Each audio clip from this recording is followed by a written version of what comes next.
झांसी में एक नाबालिग लड़की के साथ चलती कार में हुए गैंगरेप को पुलिस ने दावा कर झूठा बताया। एसएसपी का दावा है कि पीड़िता ने परिजनों से मिलकर 2 लोगों को फंसाने के लिए गैंगरेप की शिकायत दर्ज कराई थी। जब घटना स्थल के आसपास के सीसीटीवी कैमरे और मोबाइल की कॉल डिटेल खंगाली गई तो मामला झूठा निकला। पुलिस ने पीड़िता समेत उसकी बुआ और उसके लड़के पर फर्जी केस दर्ज कराने के आरोप में उनको हिरासत में लेकर कार्रवाई शुरू कर दी है। झांसी एसएसपी राजेश एस ने कॉन्फ्रेंस के दौरान बताया कि पीड़िता ने गैंगरेप का केस दर्ज कर बताया था कि उसे सफेद रंग की कार से 2 लोग उठाकर ले गए थे। जब जांच पड़ताल की गई तो पीड़िता के घर के आसपास लगे सीसीटीवी कैमरे देखे गए तो सफेद रंग की कार कहीं नजर नहीं आई। जब पूरे शहर के सीसीटीवी कैमरों को देखा गया तो पीड़िता एक ऑटो में बैठकर जेल चौराहा पहुंची और जेल चौराहे से पैदल एलाइट चौराहा तक गई, जिसके बाद वह जीवन शाह से होते हुए किले के पास मिनरवा चौराहा पहुंची। यहाँ से एक दुकानदार के फोन से अपने गांव के रहने वाले मित्र को फोन कर बताया कि किले पर आ जाओ। काफी देर तक उसने किले के पास बैठकर अपने बॉयफ्रेंड का इंतजार किया। उसके ना आने पर पीड़िता ऑटो में बैठकर जेल चौराहा और यहाँ से हंसारी अपनी बुआ के घर पहुंची। फिर पीड़िता व बुआ और बुआ के लड़के ने एक कहानी बनाकर 2 लोगों को फंसाने के लिए थाना प्रेम नगर में गैंगरेप करने की शिकायत दर्ज कराई। जब इस पूरे मामले की जाँच पड़ताल की गई तो ये गैंगरेप का मामला फर्जी निकला। पुलिस ने मुकदमा वादी पीड़िता की बुआ और उसके लड़के को हिरासत में लेकर उनके खिलाफ कार्रवाई शुरू कर दी है। जो रेप के मामले में आरोपी बनाए गए दोनों लड़कों की नामजदगी को खत्म कर दिया गया। झांसी जनपद में थाना प्रेमनगर क्षेत्र अंतर्गत पीड़िता का परिवार द्वारा एक सामूहिक दुष्कर्म का एक मुकदमा दर्ज कराया गया था। दर्ज करने के पश्चात जो नामजद अभियुक्त है उन दोनों को पुलिस ने पकड़ के पूछताछ शुरू की थी। आज उस सामूहिक दुष्कर्म का जो विवेचना में पूरा कहानी पलट गई है। इसमें जो पीड़िता द्वारा जब शुरुआत में बताया गया कि घर से निकलते ही एक सफ़ेद गाड़ी में 2 लोग इनको बिठाकर ले गए थे, इस बात को पुष्टि करने के लिए घर के आसपास जो लगा हुआ सीसीटीवी कैमरा को देखा गया था, उसमें कहीं भी सफ़ेद गाड़ी तो नहीं दिख रही थी और लड़की अकेले देखते हुए दिखाई दे रही थी। उसको ट्रेस करते हुए हम लोग पूरा आज लगभग 50 से 60 कैमरा पूरा खंगाले गए थे।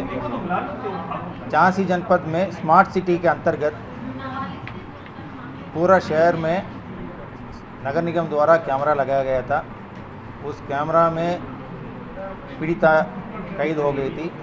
पीड़िता अकेले ऑटो में आते हुए दिख गई थी और शहर में पूरा घूमने के बाद ये अपना किले में जाके पूरा वहाँ पे वेट भी करती रही। तो इस सीसीटीवी फुटेज को पीड़िता को दिखाने के बाद पीड़िता ने आज एक्सेप्ट कर लिया कि 2 लोगों को जानबूझकर फंसाने के लिए ये पूरा कहानी बनाई गई थी और ये कहानी बनाने में उनका बुआ और उनका बुआ का लड़का ये दोनों शामिल थे। कहानी ये है कि जब पीड़िता एक लड़का से बातचीत कर रही है, उस लड़के के साथ शादी करने के लिए कहीं जाना चाह रही थी। उसको लेके घर से निकली थी। घर से निकलते के पश्चात एक दुकान में जाके अपना पायल और एक बिछिया भी खरीदी थी। खरीदने के बाद किले में जाके उस लड़के को आने के लिए इंतज़ार कर रही थी। जब वो लड़का नहीं आया है, ये वापस अपना घर ना पहुंचकर बुआ का घर पहुंच गई थी। बुआ का घर सुबह 10:30 से 11 बजे के बीच में पहुंच गई। पहुंचने के बाद बुआ और उनका बेटा ने मिलकर पूरा इनको समझा बुझाकर 12 घंटे के पश्चात इस तरह का सामूहिक दुष्कर्म का आरोप लगाते हुए एक मुकदमा दर्ज कराया है, जिसमें 2 निर्दोष लोग अनावश्यक रूप में जेल जाने थे। पुलिस का विवेचना से वो दोनों जेल जाने से बच गए थे।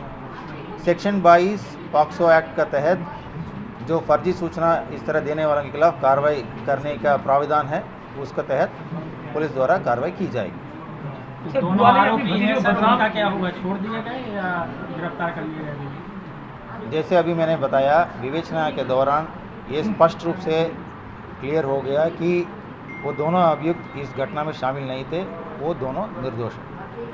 सर, बुआ पकड़ ली गई है?